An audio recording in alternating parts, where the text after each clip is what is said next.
Hey everyone, today we're doing something a little bit different. I was fortunate enough recently to sit down and have a nice chat about Warhammer with one Mike Pestilens, the creator and writer for the demons-focused website WarpHammer. Mike is chiefly a competitive player, which jives really nice with the fact that I am chiefly a narrative player. He was one of ITC's top 5 demon players last year, so Mike really knows his stuff. If you haven't already, I would strongly suggest checking out his website, warp-hammer.com. He updates very regularly, and it's all very, very good content. We sat down to have a chat about our favorite game and our favorite factions. I hope you enjoy.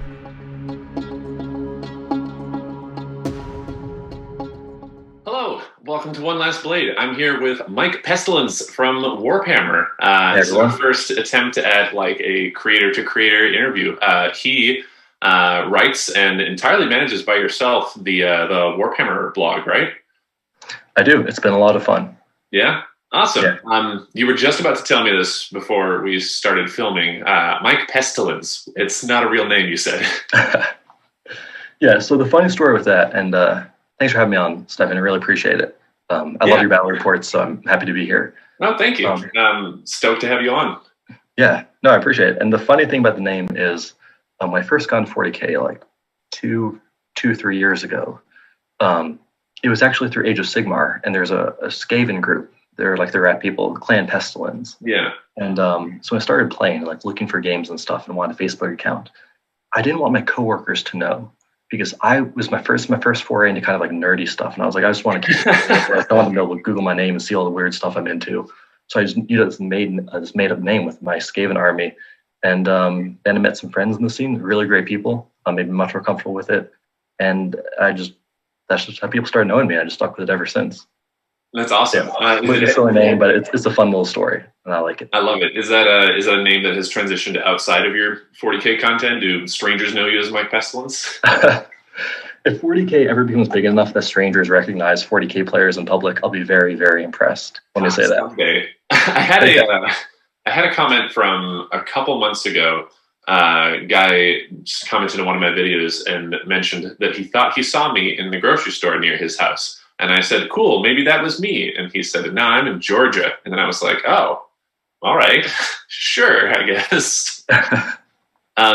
But yeah, from what I understand, you got some topics we can talk about. We're gonna go through and really just chat about, Grey Knights and Demons have a lot of history together, and a lot of, that's for sure. I don't even want to say just interesting ways we interact. I feel like our two armies, more so than most others, have a very, very intimate bond with each other. That's true. I always love facing Grey Knights or facing Demons, and I forget, have you faced Grey Knights much with your Demons? I have, actually, twice at 9th edition tournaments. And it's a really interesting matchup, as you say, because there's all these weird mechanics that get to come out that are rarely used. It's a ton of fun to play. Yeah, I've got a couple of Chaos players in my local group. My brother plays Thousand Suns and Renegades and Heretic. Very cool. And he loves Demons just as, like, not even just a concept in 40K, but just mechanically, just the randomness. Especially, I don't know, have you used pink horror popping much? I have. I think it's actually a very underrated mechanic. It's a ton of fun. It is the most annoying thing to deal with. Yeah, and there's nothing else like it in the game. What do you want to talk about first? You had a couple of talking points you were thinking of, right? Yeah. So because Demons and Grey Knights are so unique, a lot of people have strong opinions out there about how balanced it is. The opinions generally range from it's pretty close to balanced, which is my general impression, to some Demons players think it's completely oppressive, think it's complete BS. I can't say I blame them, because on first glance, a lot of the mechanics do seem a bit silly powerful that Grey Knights have. So yeah, I want to first get kind of your thoughts and experience playing the matchup. And if you had to say, like, a scale from 1 to 10, like, how confident are you with Grey Knights against Demons? So I played Grey Knights throughout the entirety of 8th edition. And for the majority of 8th edition, Grey Knights were, as much as I love this book, as much as I love this army, Grey Knights were absolute garbage in 8th edition. Yeah, well, major respect for sticking with them.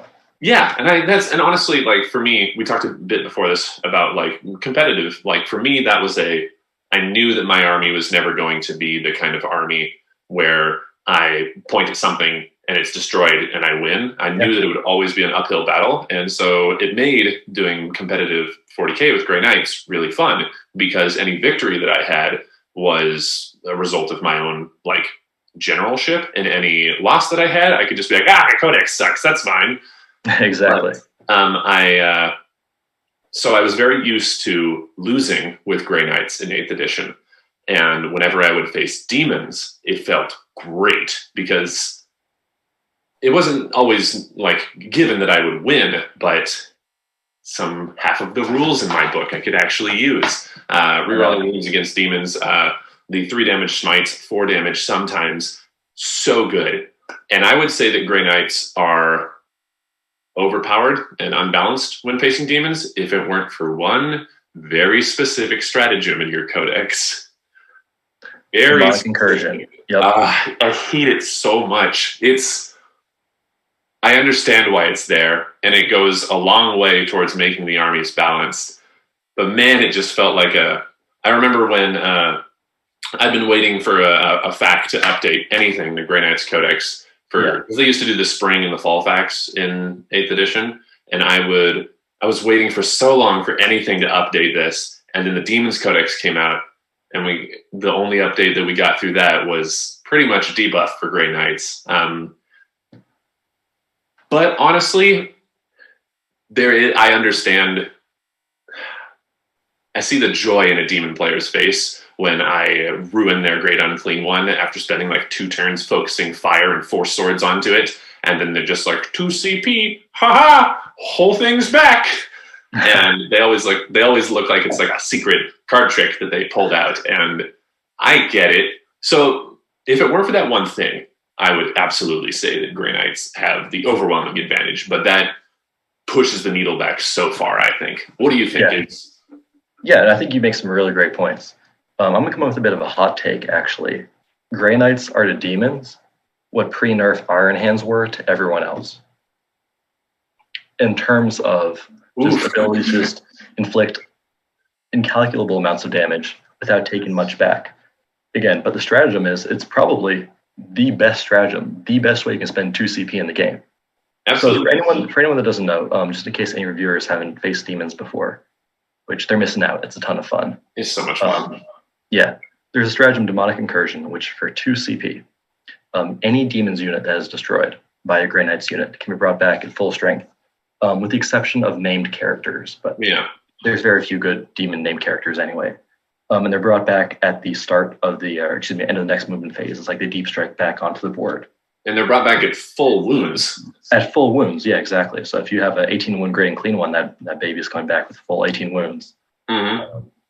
And correct me if I'm wrong, also full strength. So if you have like a 20 Bloodletter Bomb, like that could come back full strength, right? Yeah, no, and you're spot on. And there's a few subtleties to this. And as mentioned before the show, I play Grey Knights too. I love both of these armies. So there's a few tricks I've learned about the stratagem. One thing is that because of when it's used, because of the real match play, I think any stratagem can only use once per phase. Yeah. A Grey Knights player kills 2 demons units in one phase. Like in shooting phase, they maybe astral aim 1 unit off the board, then shoot everything line of sight into another unit, knock that one off the board. Only one of those is a game brought back.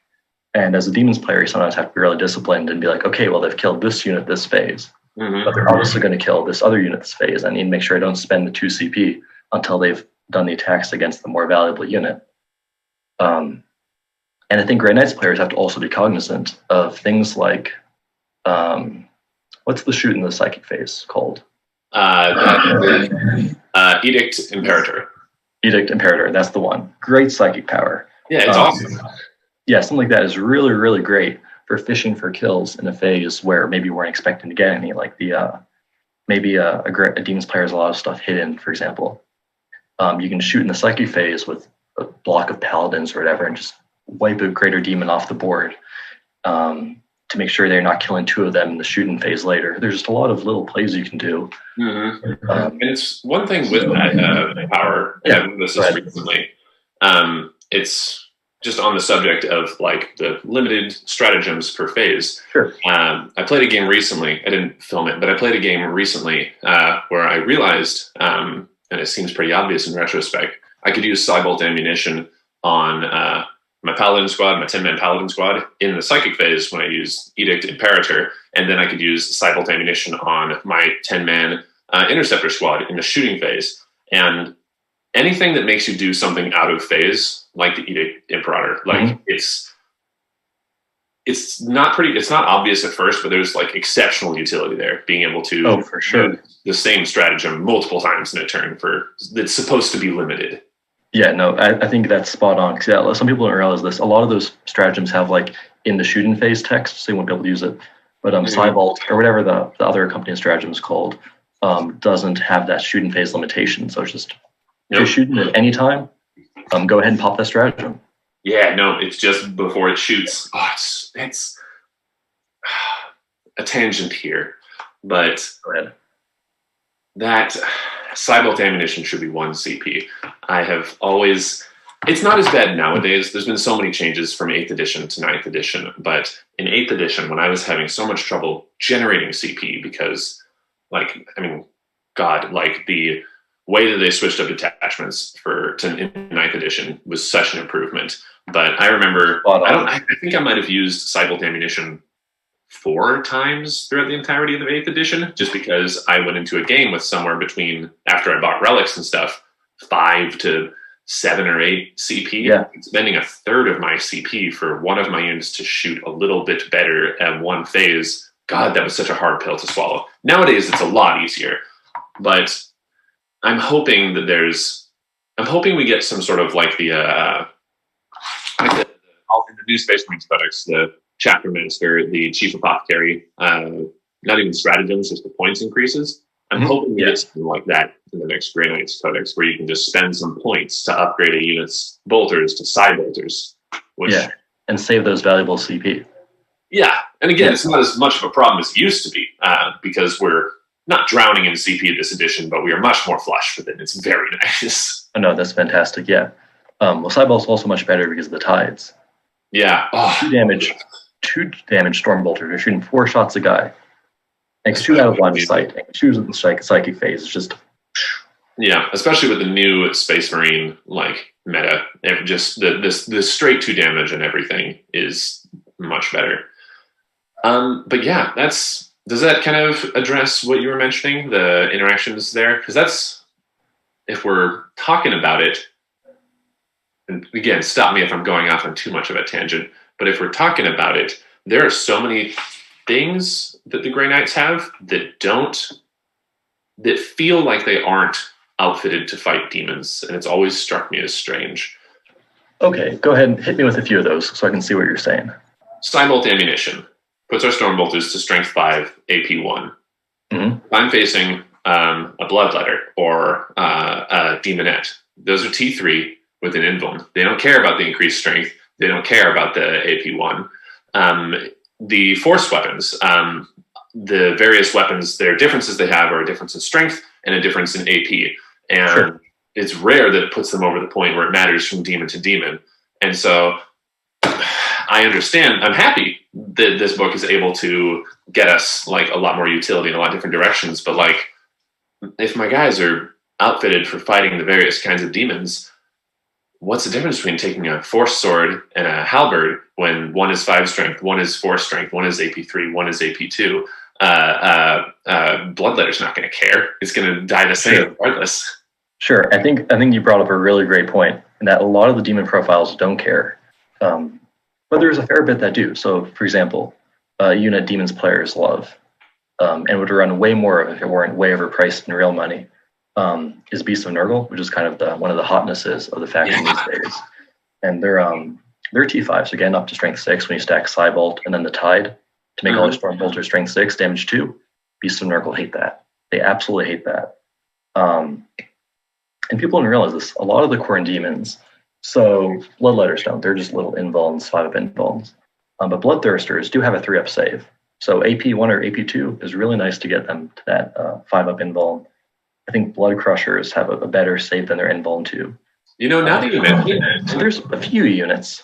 Yeah, now that you mention it, I don't think I've ever actually faced Khorne Demons. Like you mentioned the Bloodthirsters 3-up save, and I genuinely didn't know that. And I thought about it, and I've never fought a Bloodthirster, a Bloodletter, or I've never played Khorne Demons. Ha! I've fought every flavor of demons except Khorne. Weird. Yeah. Well, it's not that weird. Khorne's not in a great place. I think it's better. It's better than people say, and there are some cool plays you can pull, but they're definitely the weakest of the 4 gods right now. Is that because they lack psychers? They lack really everything, which is okay. I know there's some Khorne Demon players that are going to watch this and get upset at me. That's the argue where I said Khorne Demons, you can win games with them. They're solid. There's some great plays you can do, and that's very true. But their shooting is not really there. There's a few units better than people think, but there's not really much shooting. As you mentioned, no psychic. But the thing that kills them is they're a melee army that can't really move. Their Bloodthirsters are 12 inches and then degrade really rapidly down to 6 inches. There's no advance in charge on the Bloodletters. The only advance in charge Khorne has is like one specific harassment unit that doesn't do a lot of damage. So the threat ranges are really surprisingly short for a melee army that really only does damage in one phase. As compared to something like Slaanesh Demons, if you're familiar with them, they advance in charge everywhere. They all move like 7 to 14 inches. And they're a melee army that can get to melee reliably, which is pretty important when you only do damage in one phase. You get the steeds and a locust in a Slaanesh army, and they just go kind of wherever they want. Yeah, you're moving 14 inches plus an advance, plus an additional inch, plus an additional inch on the charge. And if you want to get in there turn 1, you can mix it up. Whereas Khorne Demons, they have to foot slog. They're going to take at least 1 turn of really bad shooting, potentially 2, before they get in. I remember that was a big problem in the competitive scene in 8th with before all the Exalted Demon stuff with Bloodthirsters. They just, even if you deep strike them, they have a max, 46% chance to make that charge if they get +1 to it somehow. So actually, and this is something I've tried to get people interested in. So the Bloodthirsters, one specific Bloodthirster you can choose to give +2 inches to charge, which out of deep strike, that really improves the chances. Because the 9 rerolling is, I think as you said, just around 50%. Yeah, you probably know on that. Yeah, something not very good. But a 7-inch rerolling is 86 or something. I don't remember off the top of my head. It's better. Yeah, so you can at least one Bloodthirster you can deep strike with pretty good reliability. Plus it has fly, so it'll avoid the difficult ground in between. But if you fail that charge, if you fail the charge, you're in a world of hurt. Yeah.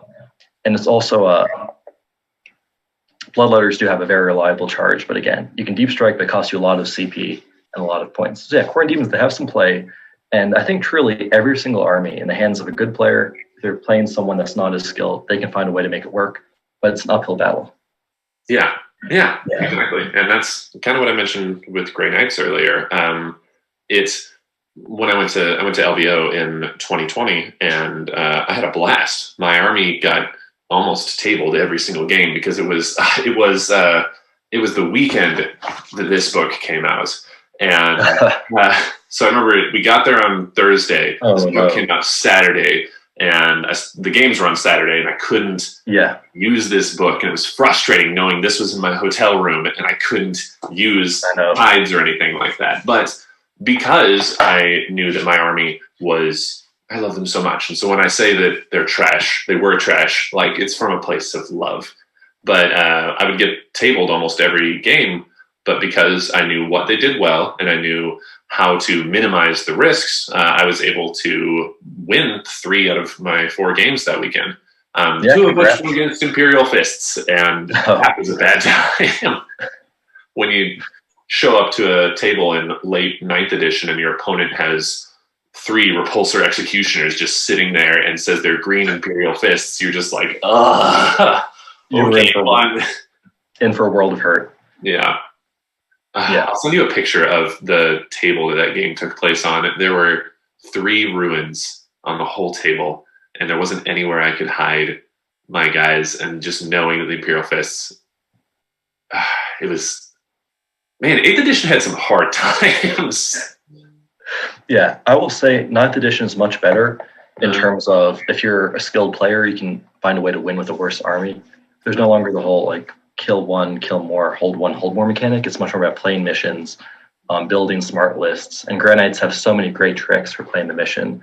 I'm sure you know them well, like dynamic insertion, just fantastic. Oh god, dynamic insertion. I love it so much. It's such a nifty little piece of tech that I always keep my apothecary with the hammer and the spell Inner Fire, which Inner Fire, yeah, most of my viewers know is like my little shitty trick that I do to everybody, just to throw him in and just eliminate a character, ruin some auras. But sometimes I don't throw him down, and instead I'll put a Terminator squad in an objective that my opponent thinks they're holding, or I'll throw one of my Dread Knights into a little pocket in the corner and have him blast everything. Dynamic insertion is such a good stratagem. And it's amazing. I'm hoping that the 9th edition books are going to have a lot more stuff like that. Things that aren't just this weapon gets more strength or more AP, or but things that genuinely feel like a risky strategy that the generals are like employing, like overpowering the teleportarians to throw a unit of Terminators like at a risky distance into the enemy lines. I love that kind of stuff. Gene Stealers have something similar, being able to pop up really close, and then they do the thing where they throw all the demolition charges at you and they delete a knight every turn they come in. I hate that. No, they get pretty wild. I think Gene Stealer Cults, by the way, while we're talking about them, one of my friends, Chris, is a really good Gene Stealer Cult player. I think they're going to be a book to watch once they get their new codex, because the amount of shenanigans they can pull. If GW shows them some love and really gives them a lot of attention, they're going to be nutty, I think. Yeah, I'm gonna have a Gene Stealers player on my channel in a couple weeks actually, and I haven't played him in a while. Stormbolters do great against them, which is very nice. I'm so used to firing Stormbolters into Rubric Marines because my chief opponent is Thousand Suns, and they just patter off Rubric Marines like nothing. Yeah, that can be pretty rough. But against Gene Stealer Cults, it's like taking a broom. Like you just sweep them off the table. It's great. Yeah, no, that's a bit rough. One thing I really want to talk about while I was here was about and back to the Demons matchup. And sorry, if you want to keep going about it. Oh no, I didn't want to interrupt. I want to talk a lot more about the secondaries involved in the Demons and Grey Knights matchup, because I think that's where a lot of the chances for good players to shine in 9th edition come through. Kind of picking secondaries and how to avoid giving up points when your opponents pick certain secondaries. Mm-hmm. I got a lot of thoughts there.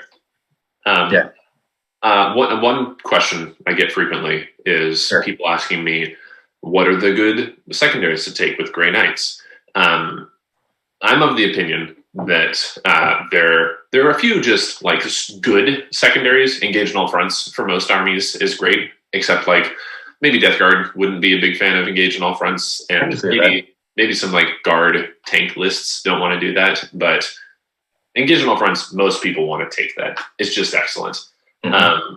But I genuinely think that I think it's more damaging to go into a game with a preset idea of what like 2 or 3 secondaries that you want to take, because I feel like so much of it is dependent on A, the army you're facing, and B, whatever mission you roll up. And I think there's a reason that you don't pick secondaries until both of you have like gotten a chance to look at each other's army list and see what their warlord is and see what their psychic powers are. And so I generally don't think, at least in my opinion, that there are like secondaries you always need to take. Again, with the exception of engage in all fronts, because I'm able to teleport everywhere, so I might as well get points for that. But in particular, and if you don't mind me rambling a bit. No, go for it. This is great stuff. Yeah. The big thing that Grey Knights players always complain about on all my different forums and things is Abhor the Witch. Everybody hates Abhor the Witch because it's 15 free points that you're giving, that like you're just giving your opponent. And I think there's legitimate complaint there. However, the trade-off is your opponent can't take any Psychers. And for armies like Sisters, or actually Khorne, like now that we're talking about it, like Khorne Demons, actually Wait, I don't actually know. Do Khorne demons have the World Eaters 4-up deny psychic power thing?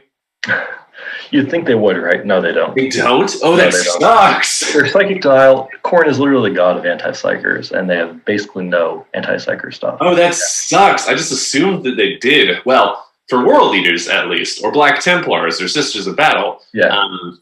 But if I'm facing like a Space Marines player who elects not to take a Librarian because he wants to get a Pour the Witch, sure, I'm probably handing him 15 points.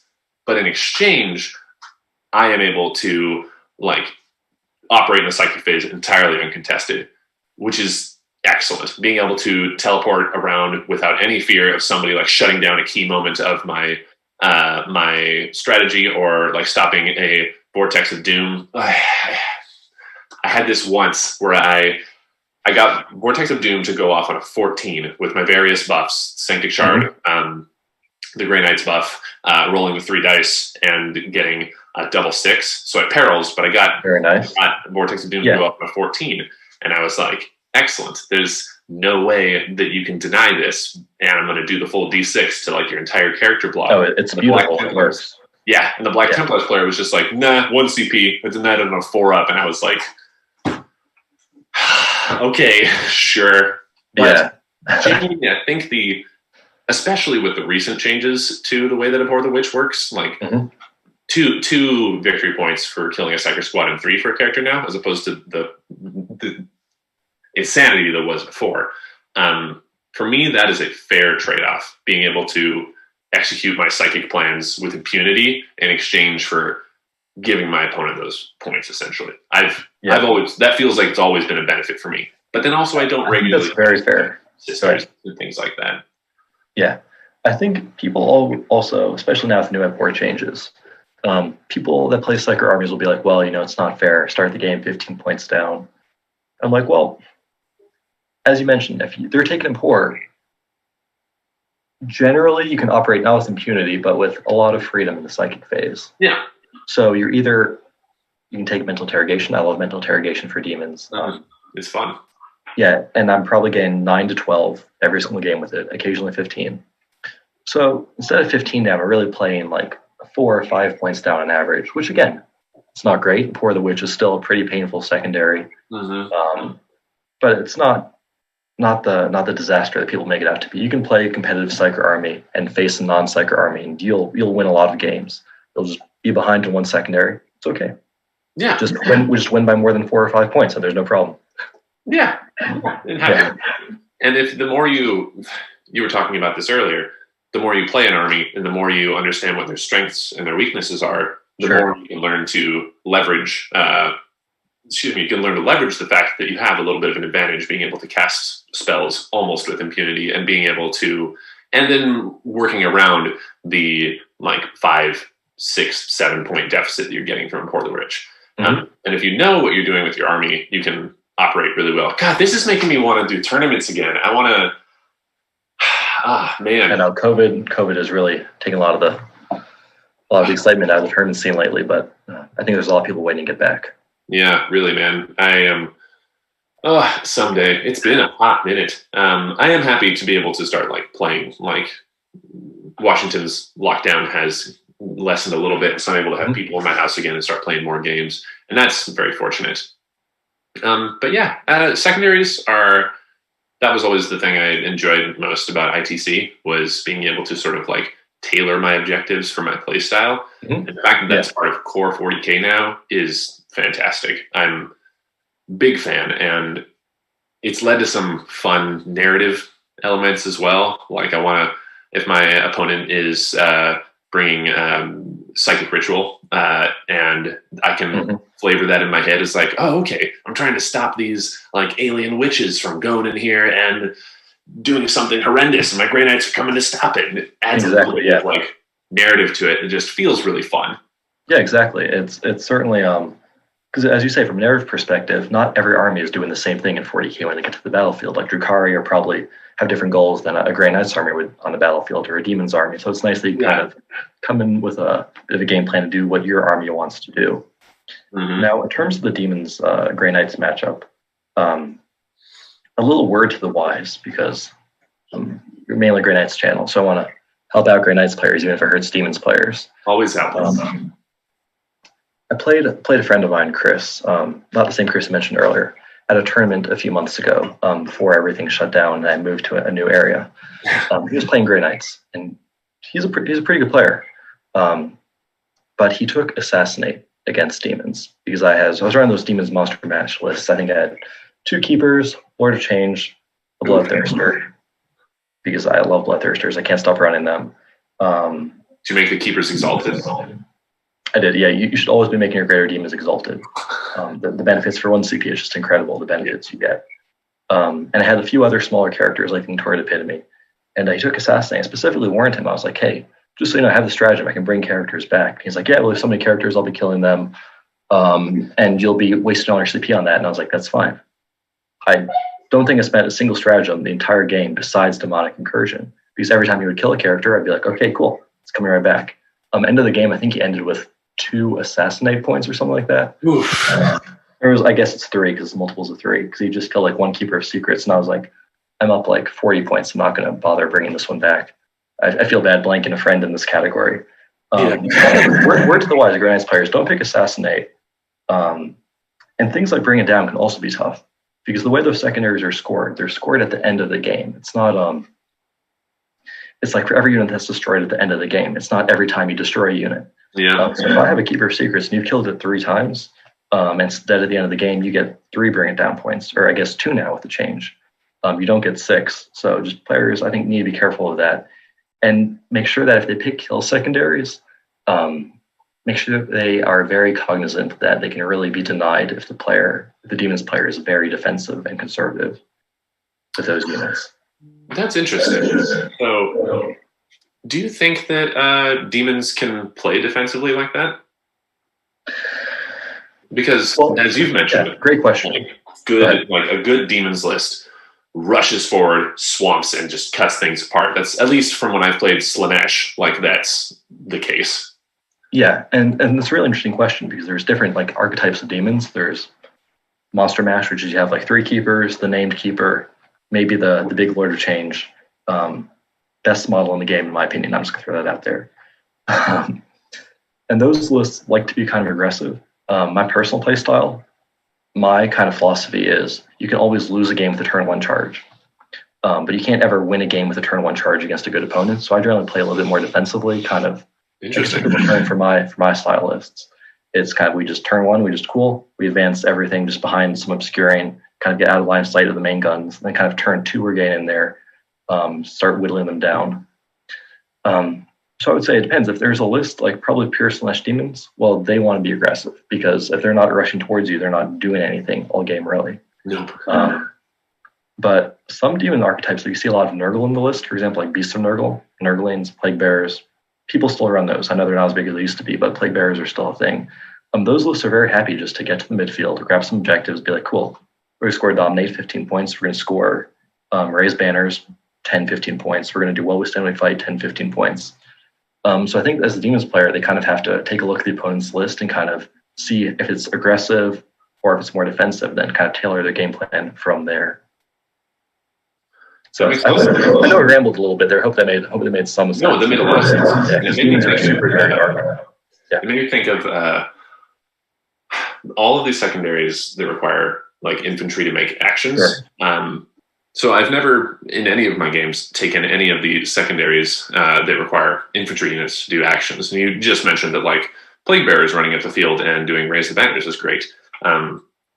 Because the only troops that I run are Terminators, just personal like preference. Strike squads, maybe when they get to 2 wounds, I'll run them. But I hate the idea of a Grey Knight dying because a lasgun shot got through his 3-up armor save. Yeah, 1 wound's a bit painful. Yeah, but so I always play Terminators, and the idea of a Terminator squad is 200 points. Sacrificing all that shooting, the potential charge, and the psychic power to raise banners on objective, 200 points that I'm basically just doing nothing with. It's always been very hard for me to commit an entire like infantry unit to the action. So I personally And I'm sure there are other Grey Knights players who are fine with this sacrifice. But personally, I never take any of them that demand an action. Even, like, I feel like, the Grand Tournament one. What's it? Deploy Scramblers. That's what I'm thinking. Deploy Scramblers. I know Grey Knights players often love that, so it's interesting to hear that you don't run that one. Yeah, and I'm betting it's I'm betting it's folks who run strike squads, honestly, because they can teleport and go do that. But yeah, it's at the very least, it's a hard pill to swallow, like knowing that I am going to have a whole unit of Terminators sitting there doing nothing. I'm hoping that maybe we'll get some workaround with that in the Codex, because Space Marines have a stratagem. I forget what it's called, but it allows them to shoot while they're performing an action. Mm-hmm. Very cool. Yeah. I'd love to be able to do that. Yeah. It is a bit pricey, though. They pay 2 CP for that, so it comes with a big trade-off. I think it's still worth it, though. You would still do that? Real good. One question I wanted to ask you, though, we've been talking about demonic incursion a lot. It's the big elephant in the room. What would you do against a Grey Knights player if you didn't have that stratagem? How would you get through that? I mean, probably a few Heinekens is the honest answer. In terms of the gameplay, though, so one thing I love is just because of demonic incursion, I can basically guarantee I'll get 15 on while we stand, we fight. Just because every time I lose dice, I'll come right back. I don't care about that. So I'm playing with a 15-point secondary in the bag. Without that, I would probably have to take a lot more action-based secondaries. Like, I mean, I guess we'd have to engage or dominate would be one of them. But man, that's tough. Yeah, well, it's also tough because a lot of...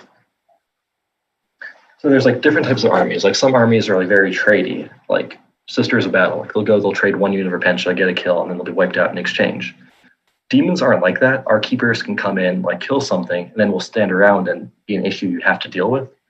That changes the whole dynamic, because if we don't have demonic incursion, it's no longer something you have to deal with. It's something you trivial delete with, like delete and then don't have to worry about again.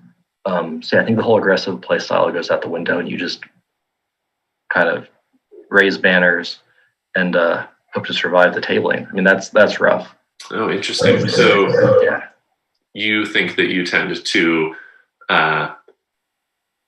with demonic incursion, you tend to throw even like greater demons up the field, knowing they'll die, and then you'll bring them back? Yeah. Well, see, normally the thing is, like, if you have a Keeper of Secrets, okay, it's 16 wounds, and it's -1 to hit in combat. I can make it. It can give your melee units, if you come fight me, up to -2 attacks. So if you weren't Grey Knights, it'd be a huge pain to deal with, because there's this melee monster in your line, so you can't really kill with melee. Yeah. But Grey Knights, okay, 16 wounds is literally 4 smites. Okay, and you have like infinite smites. Okay, you just infinite psychic damage. So we're gonna kill one screening unit. We're gonna come in. Well, if it's paladins, we're not even gonna kill those. Maybe not even Terminators, but we'll kill like one strike squad, or a lot of Grey Knights players run, and then we're gonna delete in exchange. So suddenly we've killed like a 100-point unit of yours, and then you're killing like a 250-point unit of ours.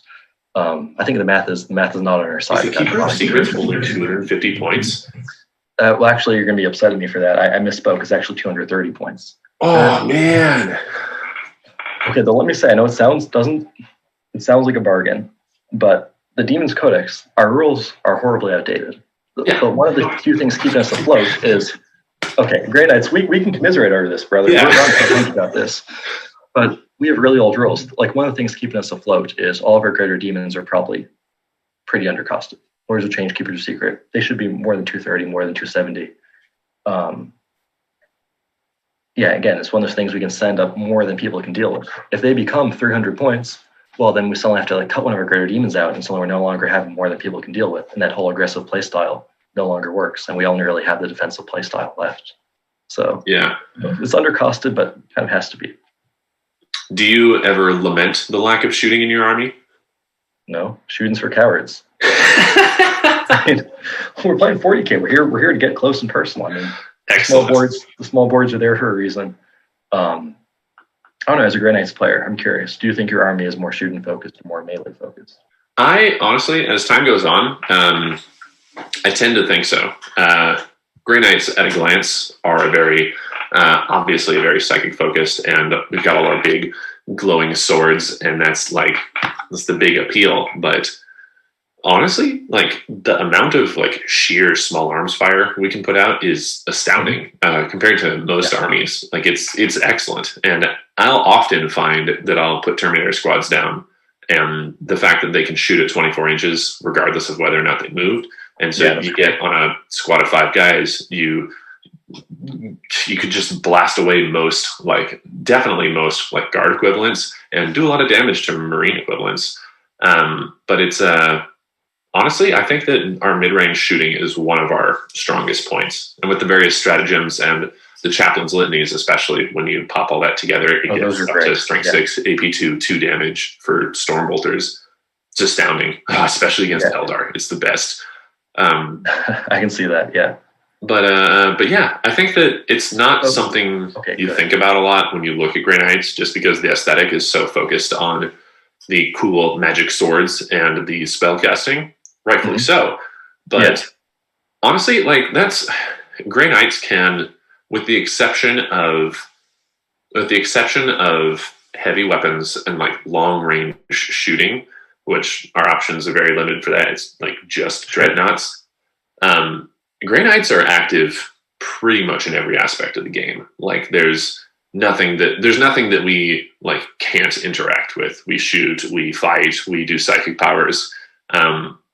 I used to play against a Tau player all the time in 8th edition, and his army very regularly ruined me just because so many broadsides and riptides just blasting everything apart before we can get there. Yeah, but God, it was always the best feeling getting a single paladin into his lines and just that guy just has a ball for the rest of the match. Honestly, I think Grey Knights have played right. Like Grey Knights have a pretty well-rounded toolbox and the ability to deal with almost anything that's thrown at them. With I think the exception of my hardest matchup is Knights, honestly. Like if I think about it, because they just T8. There's not a whole lot I can do with T8 aside from smites, but even then, I'm. So I will say it's actually I'm really curious why you think that. So I play Grey Knights, and so again, I don't know if it's at the start of the video. I've made Grey Knights my 2021 hobby project. I've played them a ton on TTS, and I love them. Super fun army. There's a stratagem that maybe Demons players watching won't know. It's called Bring Down the Beast. Oh, it's so good. I love it. It's 2 CP, and it's nutty. It's if any single Grey Knights unit shoots at an enemy monster or vehicle, the entire rest of the army, like correct me if I'm wrong, I think it's the entire rest of the army gets full wound rolls when shooting it. It's so long as you have one unit hit it. They don't even have to wound it. They just have to hit it first, and then you can do that. Yeah, which is great. It's fantastic. Don't get me wrong, but in order to do that effectively, you want to get 40 shots. So you're throwing down a 10-man squad of Terminators or Paladins. I'm going to say Paladins just for argument. You're doing 500 points for that, which is already more expensive than a Knight. And then you have a character to support who can shoot at it, give you rerolls, and you're doing that. You're investing probably 1 or 2 spells in just to do maybe ethereal manipulation to get the rerolls. You have a chaplain, ideally, who's giving you the litany that improves strength and damage, and then you're spending 2 CP on Sidebolt ammunition and another CP on Bring Down the Beast. You're investing a lot to bring down a Knight. It is. And even then, you're still wounding on 5s. You can re-roll, but you're wounding on 5s, and AP 1, they're going to be saving half the time on that. Doing 2 damage still, which is nice, but it is. It's you're also committing your tide to it. You have to really focus on it. And if for whatever reason, I have a video on my channel where I did that, and I just didn't re-roll into wounds. I was winning on 5s against a Knight, and I just didn't get him. And we took maybe like 6 wounds off the Knight, and then he just walked up and crushed all my Paladins to death. And when it works, it's awesome. But you can only do that, as we were talking about earlier, you can only do that once per phase. And even then, you're investing characters, you're investing psychic powers, you're investing stratagems. It's a lot. And then you're not putting those 600 or 700 points into claiming objectives. You're just fighting one giant monster. Sure. That makes complete sense. Although Grey Knights do have one advantage in terms of Knight killing, in that the silencers, when they're in the shooty tide, I think it's the tide of Convergence? That is tied. Let's see, convergence. Convergence, yeah. Okay, cool. Yes. It's D3 plus 1 damage, which is very spicy. It's 3 damage on average. Mm-hmm. And granites are only the only army in the game now that Imperial Fists have been nerfed. Some would say too far, some would say not far enough, have been nerfed. The only one that can credibly threaten a knight out of line of sight. I took granites to one TTS tournament, and I wasn't super serious about it. I just wanted to have some fun. And because of time zones, I had to get up at like 4 a.m. to play in it, so I'm on yourself ride. But first game I go, and it's a Necrons player with the Silent King. And he was out of line of sight. He was like on his deployment zone behind some obscure terrain because he has fly, so he could do that without worrying about movement. Turn one, I gate up a rhino, actually, just to like one angle to get like one pot shot on him, just bring down the beast. And then I have a squad of paladins with 6 storm bolters and 4 silencers, and I use all the buffs. I use the +1 for terminators. I use the shooty tide. I have Drago nearby. Every buff I could, and I one-shot. No, I don't one-shot him out of line of sight. I get him down to 2 wounds. So I killed both of his little 6-wound bodyguards and get him down to 2 wounds out of line of sight. There is no army in the game that can threaten something like the Silent King out of line of sight. That's awesome. So they have some tools, but yeah, it's definitely tough. We have better non-line of sight shooting, but much worse line of sight shooting for killing them because we don't have eradicators. Like, I don't know, eradicators just aren't cool enough to be Grey Knights.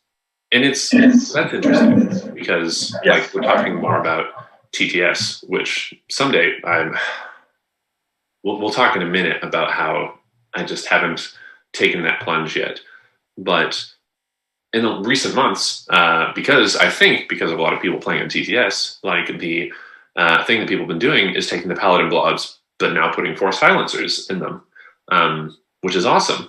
The difference, though, like I don't have Paladins with silencers, and so whenever this like a new sort of strategy like this comes out, and people start talking about this, and people say like you should try out purifiers or you should try out interceptors. In my mind, I say I should. I'll buy a kit. I'll sit down. I'll paint them. I'll put them together. I bet I can try that strategy in like 2 months. That sounds nice. I'll try that out. And so I've got, I actually have 4 Paladins with silencers sitting up on my desk upstairs right now, halfway painted. And so I haven't gotten to experiment too much with that idea. Sure. And in recent weeks, I think it was Goonhammer who brought up the fact that purifiers can get a 2-up invuln in melee. And now I've had a bunch of people telling me I should run a big blob of 10 purifiers on my channel, and I don't have 10 purifiers. It is cool. I think I might try that. I just got another box of strike squads from a friend, so I might try that out. But that's a difference between like TTS and actually like tabletop, like being able to. And I hadn't really considered that. That's a huge advantage of TTS, being able to just experiment with whatever like the meta flavor is at the moment. It gives you a lot more flexibility and a lot more ability to just try things out. It sounds like you had really good experience with TTS. Yeah, so a bit of my background, because a lot of people are intimidated by TTS. I'm someone that doesn't really play video games at all. And the few times I do, like friends invite me over for Rocket League or something, I'm downright atrocious. I'm like a drunken baby trying to play video games. My hand-eye coordination on a computer is not very good. But I had some friends kind of force me into it in a friendly way. And I really enjoyed it. It's I know a lot of people like to always say like 40K players, you run into a lot of jerks. Maybe I'm just lucky. Maybe I just come in a really friendly approach and people pick up on that. I've yet to have a bad game of TTS. That's awesome. And pick up server. Yeah, it's one of those things where it's great because you can, as mentioned, you can face builds you'll probably never face in real life. Like a lot of maybe like special weapons that are hard to find. They're freely available online.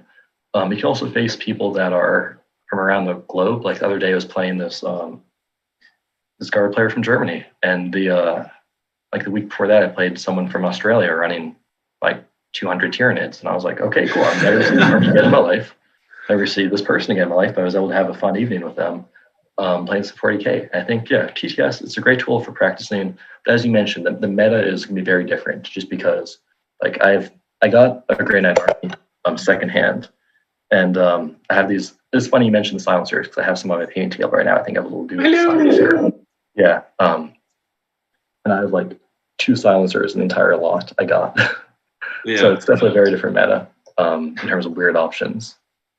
But I think if people are looking for a chance to practice, especially more eclectic matchups like the Grey Knights Demon one, yeah, give TTS a try sometime.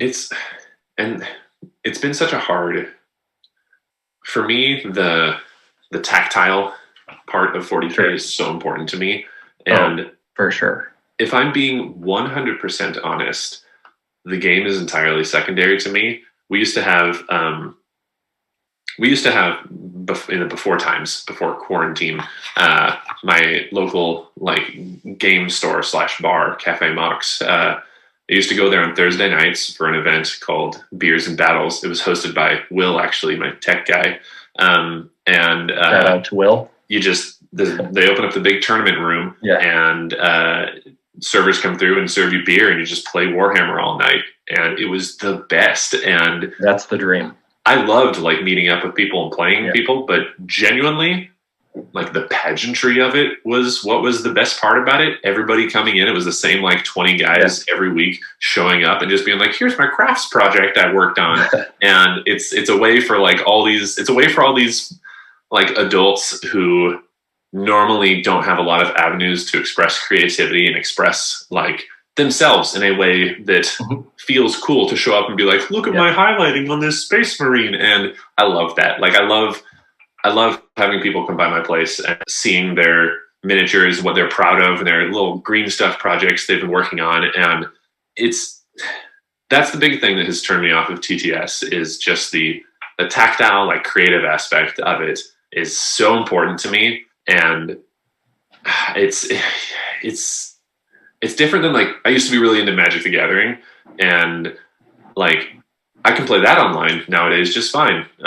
There's not a whole lot of like lost in translation between digital cards and physical cards. Sure. But I'm not gonna get this little dreadnought that I worked so hard on TTS. I'm sure I'll make the leap at some point, but it's a hard pill to swallow, you know? Sure. And I think you brought up some really great points. I've watched your battle reports, and you have some just beautiful models. As mentioned before, I really admire your Nemesis Dread Knight. But it's one of those things where I think that can't be replicated. But I also think it's far better than nothing. Like I didn't play TTS back when I could play in person 40K. I've just got a really great play group of both very good players and fantastic people to hang out with. But again, I also moved across the country about 2 months ago. Been meeting some people here, but it's just not the same like wide group of like any time I have a free day I can be like, hey, you want to come over, or I'll come over to your place and play some 40K. And I think it's been great to tie it over. And it also, part of the issue of 40K is, as you mentioned, it's very like local game. Like your experience will be very impacted by the 20 people at the store. Mm-hmm.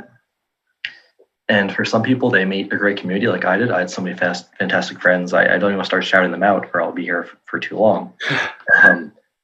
But some people don't have a group they really vibe with, or it could be something as simple as maybe someone is interested in the tournament scene. Like I love both the competitive and narrative sides of the hobby. They're both super important and they both contribute a lot to the game. But maybe someone wants to get competitive and all they have are like very narrative players running lists that aren't really much of a challenge for a competitive player. And the competitive player shouldn't show up and start running his list and start beating his people, because that doesn't help anyone. But then he's kind of he or she is out of any 40K experience at all because there's no one playing their style. So I think for some people, like that situation you had where you just had a great group of people with a variety of armies, that's awesome. But not everyone has that. I think it's great that TTS is able to bridge the gap. And you can also play matchups, which you don't have locally. Like I really wanted to play against Dark Angels and see how good they were, but I didn't have any Dark Angel players near me. I could just be like, hey, on TTS, like I'm looking for a game against Dark Angels, and then 5 minutes, some Australian guys like, hey mate, you want to play some Dark Angels, and we're playing together. So yeah, I think there's like different aspects of the hobby, and TTS can help with some, but it can't match the beauty of having your painted models on the table. And I think you brought up a really good point that it's better than nothing, and it is like it clearly has advantages. I hadn't considered that like you can fish for matchups that you want. Like that's awesome. Like as I mentioned earlier, I haven't played Space Marines in I haven't played Space Marines in 9th edition yet. I'm going to this week, which is going to be exciting. But if I could just at will like pull up a Space Marines player and face them and see how much I get trashed, like that'd be rad. And it is like and that's a good point. It's a good point to consider that it is better than the alternative, which is not playing. And I've said that with my like weekly RPG groups in the past that playing online isn't like the ideal, but nowadays a lot better than not playing. Like it's much better to engage in a medium that maybe I don't consider as good as the other one than nothing. Yeah. Yeah. So it's one of those things, again, everyone's looking for different things. And if someone's just a painter and they're like, I only play just to show off my models, well, TTS has no appeal to them.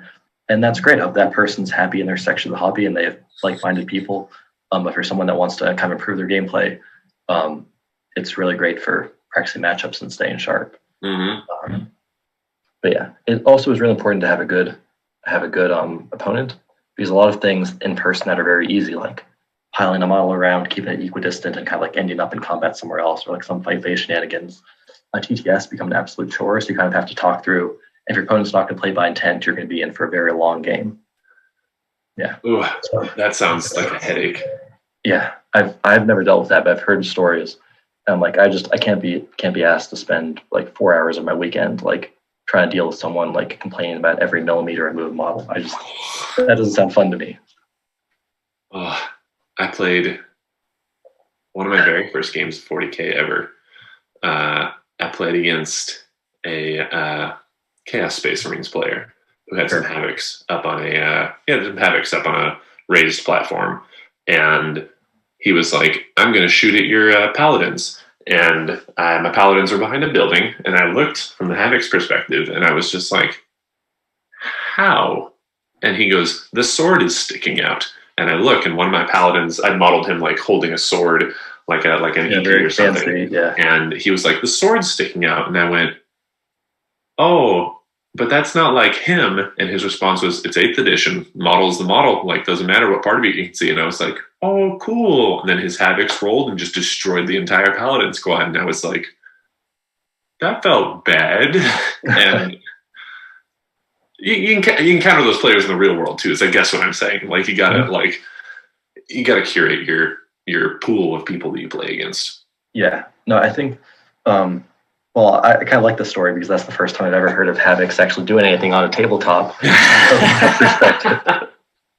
that perspective, as a Chaos player, it makes me a bit happy. But yeah, I think a pickup game is probably a bit uncalled for. But I also think that's what is really important. I'm actually writing an article right now for WarpHammer. It's literally called How to Have Fun Playing 40K. I like it.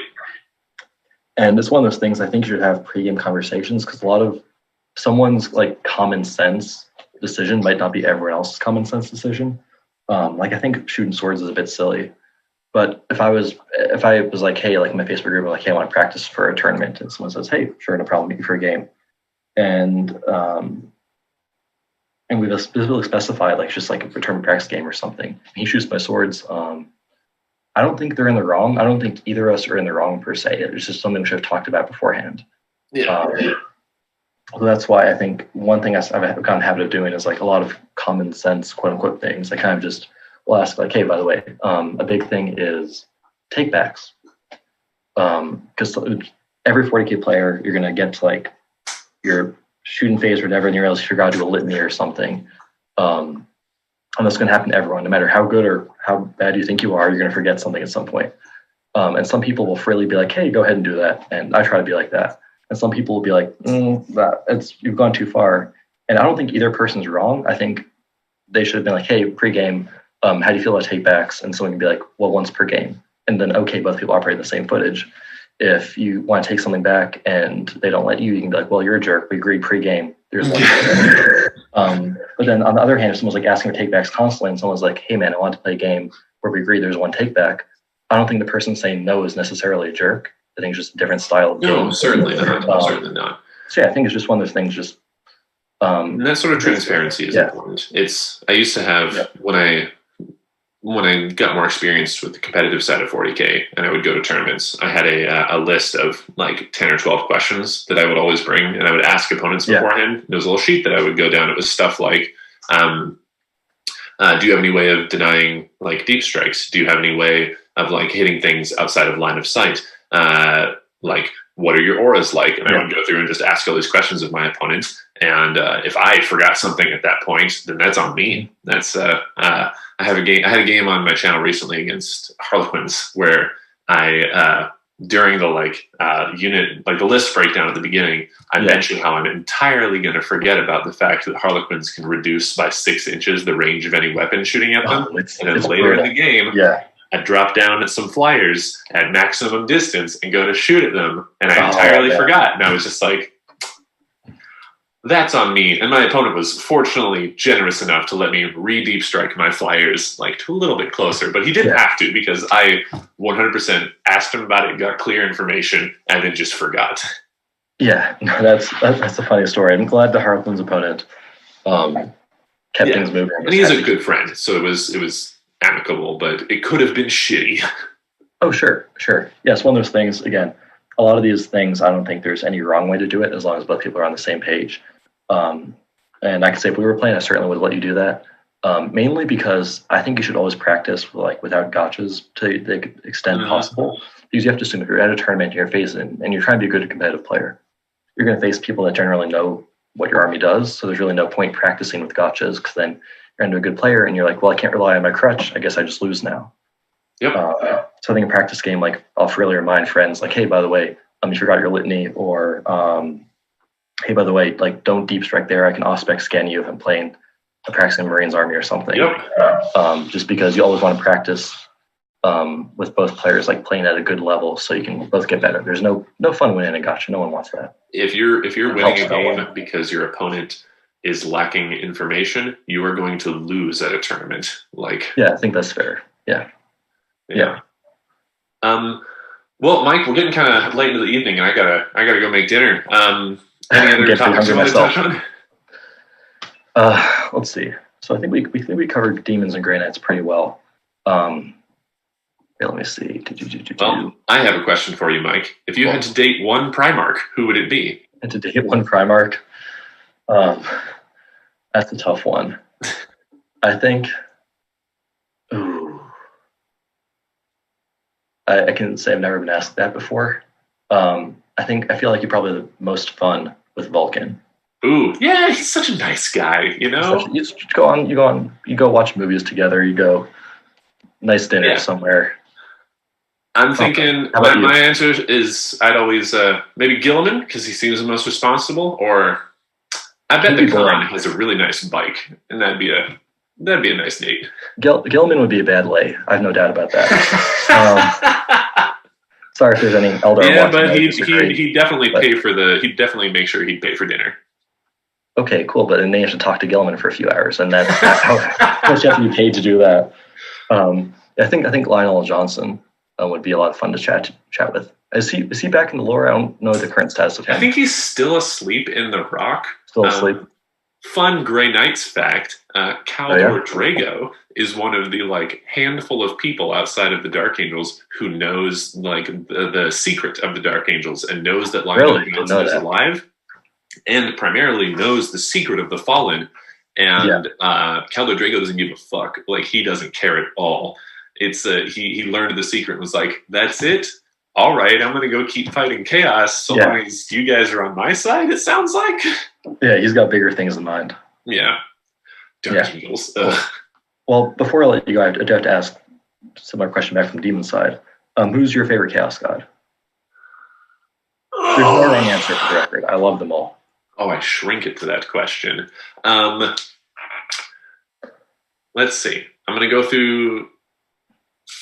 Why do I hate each of them? And I'll think of which one I hate the least.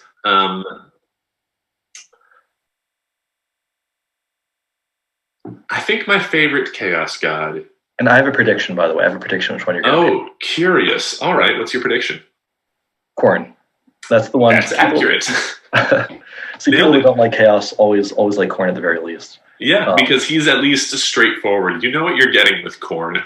You know that touches down in battle and you're like, all right, I got to fight this guy. That's how this goes. There's not any weird shit going on with Slanesh. You're not afraid that you're going to walk away with something you didn't want after Nurgle, and you're not going to hit the guy and suddenly salmon pop out of him because he's Tzeentch. That's true. Khorne is at the very least honest, and I can That is true. that I can respect that, but I can deal with that. That is very true. Yeah. And it's not like there's not many people in the Imperium that are very bloodthirsty themselves. So I think there's a little we're all very. respect. My brother, who's an ardent Chaos player, both like lore wise and like gameplay wise, he absolutely hates the Imperium. The other day, he asked me, "What is the Grey Knight's end game?" And I'm like, "We got to defeat Chaos." And he was like, "What does that mean? What is your ultimate goal?" And I was like, "Think about it. The only way to stop chaos is to stop people from feeling things. So what is your goal?" And I was like, we just gotta beat chaos, man. And he was like, "Fucking Imperium, can't deal with it." Yeah. I guess the Grey Knights won't stop until every single Sister of Battle is dead. Oh no, we went a whole hour without touching on that. That's the real goal. I had to bring it up one time. I had to, one. I played against a Sisters of Battle player at LVO. Yeah. And he didn't reference that once, and I respected the hell out of that. He's either very respectful or very boring. One of the two. Yeah, one of the two. All right, Mike Pestilens, it has been an honor talking to you. It's been super fun. Steven, thanks for having me on. Great chatting Demons. Great chatting Grey Knights with you. Yeah. I'll keep watching the channel. Great. For sure, man. If ever you're down in Seattle, I'd love to have you here to play a game. Sounds good. Might visit for the coffee one day. We'll see how it goes. Yeah, for sure. All right. Various generic things about liking and subscribing.